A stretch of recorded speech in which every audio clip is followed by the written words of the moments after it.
Hello everyone, welcome back to Debating for America's Youth. Today we're interviewing another spectacular guest. Today we're interviewing Zach Mundt, who is the 2018, he placed second at NSDA Nationals in the 2018 season for duo interpretation. Welcome, Zach. Hi, thank you. Thank you for having me. It's my pleasure. So when we get started with this interview, how did you get started in speech and debate? How did you hear about it? What made you want to stick with it? So I joined like freshman year of high school. That was the first time ever hearing about it.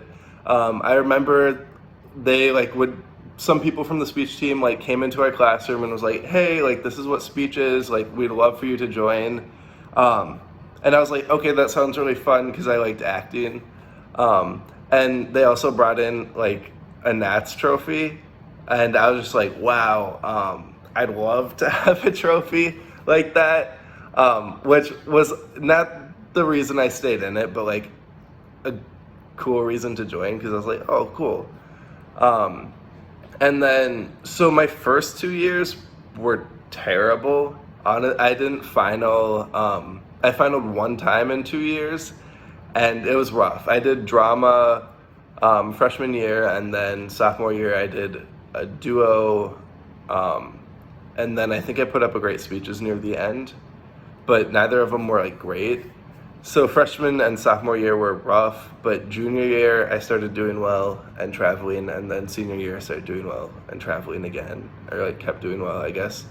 So like I stayed in it because I liked all the people, I guess. I don't know. I thought it was fun. Definitely. And so in your transition from when like your first and second year to your junior year when you started doing better, what do you think changed when you started like getting good at speech and debate? Like was there a significant change? Did you have a change in attitude, or like why do you think you started getting really good? So I always really liked so like freshman year I came in not knowing much, and I did rough because I thought my piece wasn't that great at the time, and I didn't really understand how to do it. And then sophomore year, I had a duo partner, and like she wasn't as into it as I was, and we also had just a very competitive like district, and like who we went up against was competitive, so we didn't do that well. But then junior year, I got taken on by like a new coach, and he's honestly one of the best coaches. He's one of the best coaches, and he knows his stuff. So like that, along with having like a committed duo partner and a great piece and like all the stuff, like everything just like clicked, and I was like, coach me, I'll do as much work as I need to. Like I always was really into speech, I guess, like both competing and like the people. So I think just like getting in the flow of things and just like getting all the things clicking at the right time kind of is what changed it. And like also being able to step back and be like, oh, this is what I can do better and this is what I should do better. Definitely. So you talked about finding the right piece. How did you find the piece that you ended up using at Nationals in 2018, and how do you recommend other people find good pieces for duo interpretation or other interpretation events? Right. So my coach helped a lot with the like finding a piece and helping like the piece be perfect. But you have to find a piece that like suits a person. Like if the piece doesn't look like it fits with the people, then there's like not that there's no shot, but that it's just you'll struggle to do as well as you want to. Because if you see someone and you're like, yep, this is perfect for them, then like instantly I feel like it's gonna click and people are gonna get it and they're gonna wanna like love you. And so like finding the piece that like you connect with and that like you fit into, I guess, is a great way to do it. And also look for a piece where there's a moment in it, where you can really like see that moment, visualize it, and like that's that's gonna hit home or connect with people. Definitely. In terms of when you were actually competing, I'm sure there was a lot of nerves. How did you get over like the stage fright and the nerves you felt, and especially when you're on that national stage in front of all the thousands who are watching. How did you kind of like deal with those nerves? So once you start like, I guess either like doing well or like you start to get like this, you start to get better placements. For me, that's when the nerves like started to like wash away, especially because you're like, I know I'm doing well, and as long as I just like keep doing what I'm doing, I don't need to be as nervous about it. I mean, if you don't have nerves ever, like you probably aren't caring enough about it, or you are just so confident in everything that you do that you're gonna do great. But I don't know, for me, like overcoming the nerves was just like knowing that I do this well and I will continue to do this well and try my best. And like if you try your best, you can't be bad. Like people are always going to be rooting for you. And like on the national stage, honestly, it wasn't too different. The goal was always to be on that stage and have a recording of the like piece. So being there, it was more like you're just happy to be there, like happy to be in that moment, I guess. Definitely. I would assume it would feel like a dream come true making it to somewhere you've worked, all your years to get to. 100%. Definitely. So during your piece, what do you think is the best way to play different characters? If you have a piece with a bunch of different characters, how do you keep them apart visually and also like from an audio like perspective from how they sound? How do you best like into different characters and keep them apart for like the audience? So, I guess in terms of like if you're doing humor characters, I don't know much about them, about like making like distinctions. But if you can really find one part of a character that like you can really convince and drive home, or just like have little character tics that like someone will notice and they'll be like, oh, it's this character because we're doing this kind of thing, without doing like perhaps a stock figure. It's just like having things that the audience will be able to both like visually see and like maybe hear and come back to. In terms of voices, I don't know. I think the best way to do it is just record yourself and like listen to the different voices. If you're trying to do like a lower voice or like a higher voice or like play more mature, just listen to what sounds the best. And once you get comfortable like with that, then you should be able to keep doing that voice and people will know like the distinction. You just always commit to it and never drop it. Like give 100% of what you're doing. Definitely. So you talked about how you record yourself. How do you practice for general duo? Do you find that giving it in front of like your team is the best, or to give it over and over, or to like record it as you talked about with the different voices? Mm-hmm. Like generally, not just for like voices. What do you think is the best practice for duo? So for duo, and I think for a lot of stuff, you really have to know what you're gonna do that practice.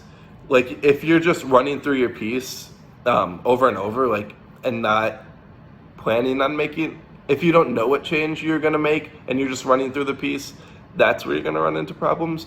But if you look at one section and be like, oh, maybe this takes too long, or oh, maybe like this isn't landing right, and just like do that section until you perfect it, and then sometimes like you'll take a whole practice going through like, honestly, I could take like an hour-long practice doing like a line or doing like 10 seconds or 30 seconds of a piece just to make it perfect. And then you might change it the next week because you're like, well, maybe we want something else. So like, I think the best practice is one where you find just a specific part that you want to change and then change that. And then you just do that for each practice. And always do a run through at least once before you perform, just to make sure it all clicks together before you perform at a tournament or so, or something. Definitely. And so, what would you tell a novice who's just getting started duo interpretation? Was there something that you wish you knew going in as a, I guess, like when you started to do duo interpretation? Is there something you wish you knew, or some advice that you would give a novice? Honestly, the best thing anyone can do performing is to fully, like, 100% commit to everything. And if you think you're doing the most, do more. Or like, and not necessarily just like do everything, right? But like give 100% of what it's supposed to be. So if something's supposed to be like really sad, like really go into it. Or if something's supposed to be just lighthearted, just like fully give that. But people are always gonna like root for you as long as you're giving like your all, I guess, and not being shy or timid about it. And also, don't overact if you're doing like a serious drama piece. Just think of like what a real person would do.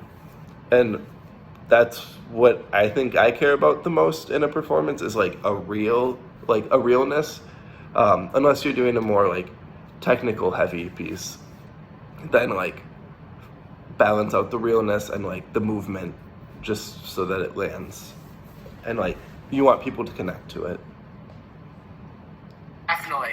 And so with this new platform of online nationals where the duo partners are not allowed to be with each other, they're in a virtual environment, I know you never experienced this personally, but as an experienced duo interpretation competitor, do you have any advice for people who continue to do duo on this online virtual environment?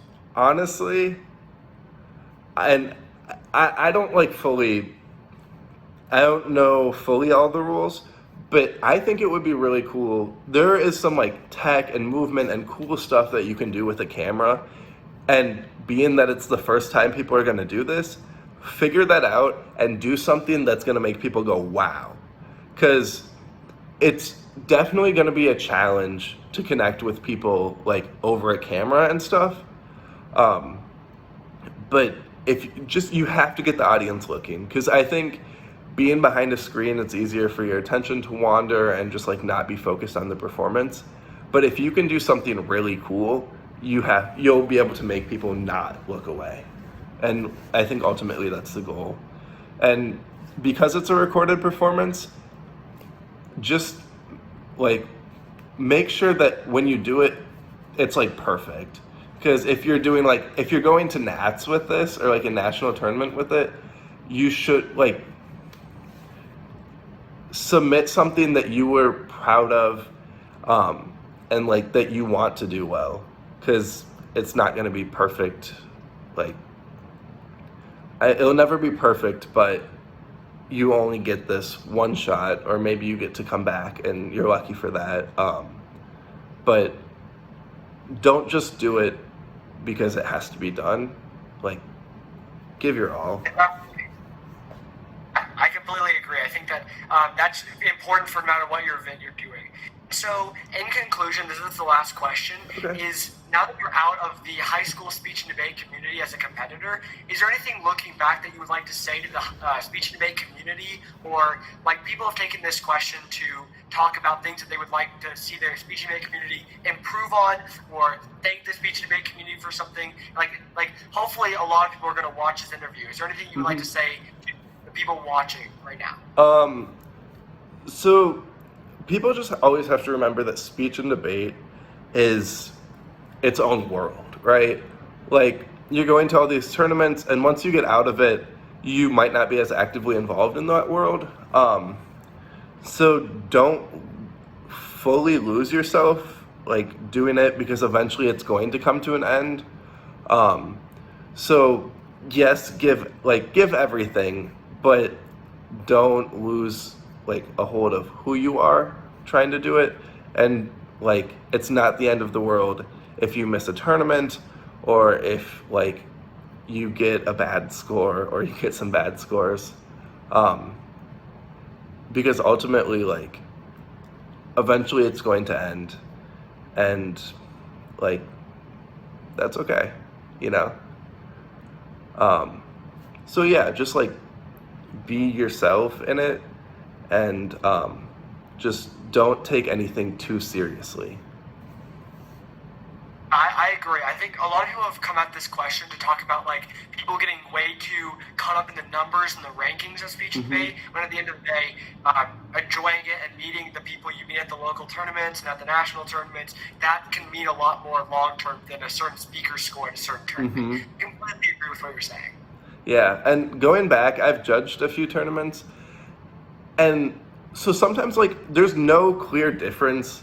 Like there might be like a 3, like giving out a 3 and a 4, and you just like, I don't know, like they were both to me like the exact same. How do I give a difference? And then you just have to go based off of like what you feel, you know? And it may not be like a perfect ranking system, so don't like, even like getting the 1, I've been conflicted between like 4 people for getting the 1 before. So like a 4 might not be a bad score if you gave a great performance, and like just a little bit or the right judge is gonna like tip you over. So you can't, like, just don't get hung up on it. Yeah, I completely agree. Well, thank you so much for coming on and sharing your advice for dual interpretation. Hopefully a lot of people will learn a lot from like your advice. Thank you so much. Of course. Thank you for having me again.